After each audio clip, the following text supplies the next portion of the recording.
এখানে নিয়েছি কিছুটা বেবি কর্ন, সেগুলোকে ছোট ছোট টুকরো করে নিয়েছি। এবার দিলাম লবণ, একটু গোলমরিচ আর একটু হলুদ, দিলাম একটু আদা রসুন, আর দেবো 1 চামচ মতো কর্নফ্লাওয়ার আর একটু লাল লঙ্কার গুঁড়ো দিয়ে সব ভালো করে একসঙ্গে মিশিয়ে নিলাম। মিশিয়ে নিয়ে একটু ঢাকা দিয়ে রেখে দেবো। এবার অন্যদিকে কড়াইতে তেল গরম করতে দিয়ে দিলাম মাখিয়ে রাখা কর্নগুলো একটা একটা করে, দিয়ে এদিক ওদিক ভালো করে ভেজে তুলে নেব।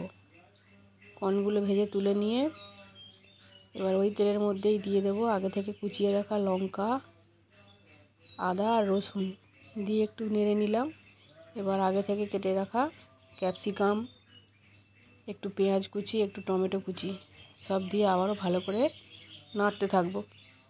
সবজিগুলো একটু ভাজা হয়ে গেলে দিয়ে দিলাম সামান্য নুন আর একটু হলুদ, আর একটা বাটির মধ্যে নিয়েছি tomato ketchup, red chilli sauce, soya সসের মিশ্রণটা ওর মধ্যে দিয়ে দিলাম।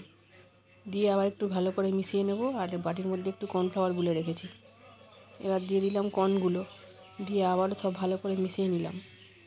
একটু জল দিয়ে সেদ্ধ করে নিলাম। সবশেষে কর্নফ্লাওয়ার গুঁড়া জলটা দিয়ে নামিয়ে নিলেই তৈরি হয়ে যাবে চিলি বেবি কর্ন।